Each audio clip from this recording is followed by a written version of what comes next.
But we're starting with the breaking, developing story of the moment, the crucial meeting between Prime Minister Narendra Modi and chief ministers of all states of the country has begun. It began about 25 minutes ago, and it's still currently on. Many decisions and stock taking expected at this particular meeting. Obviously, the big onus of this meeting is on not just on vaccination, but on the third wave and the disturbing rise in the number of cases in different parts of the country in what is clearly being identified as a third wave. Poulomi Saha tracking all developments on this crucial meeting. Poulomi, what are we expecting to see decided at this particular meeting? The Health Ministry briefing yesterday had painted a pretty specific picture of India's assessment of the third wave. 75% of cases being looked at are Omicron variant. What are we expecting to see decided at this particular meeting, Poulomi?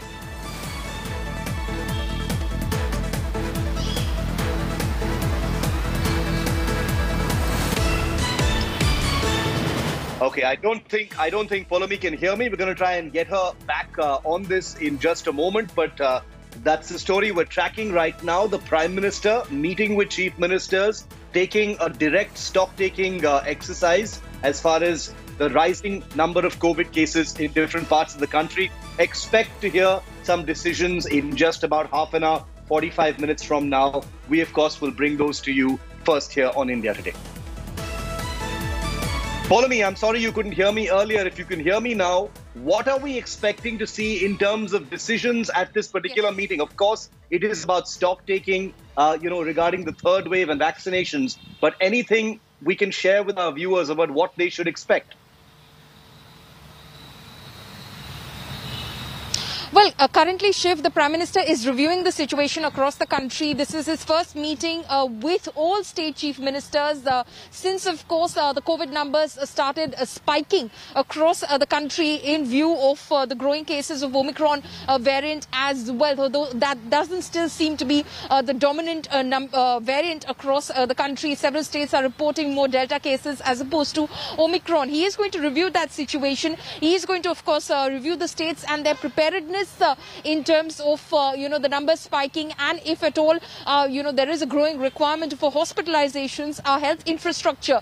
Are we in a position to deal with it in a capable fashion, given the kind of setback that we suffered during the second wave of the pandemic, when the infrastructure seemed to be wanting in the face of the growing number of cases across the country during the pandemic at that point of time. So he is going to review that situation. He's going to seek the state's inputs in terms of whether they need any sort of infrastructural help, resources, help, aid from the centre itself. He will be reviewing that, and he will be seeking the inputs on that. And also in terms of the vaccination program, because vaccine continues to be our biggest deterrent against the virus, and hence he is going to review the progress of the vaccination program, especially now that we've opened up a vaccination for children between 15 to 18 years and the precautionary dose for those who are, of course, senior citizens, those with comorbidities, and of course our healthcare and frontline workers as well. He is going to review the progress of that as well, Shiv. Poulomi, thanks very much for that. We've got Poulomi and her team tracking what's happening in that meeting, so rest assured, viewer, as soon as that meeting is over, we'll be plugging into our sources to give you a sense of what's been decided at that crucial meeting. Parents, children, the elderly, all across the country, depending on India Today, to give you a sense of what the policymakers and the country's leaders are deciding as far as this third wave is concerned. And I promise you, it's a guarantee from us we take very seriously. We'll bring you that information accurately and first here on India Today. Meanwhile,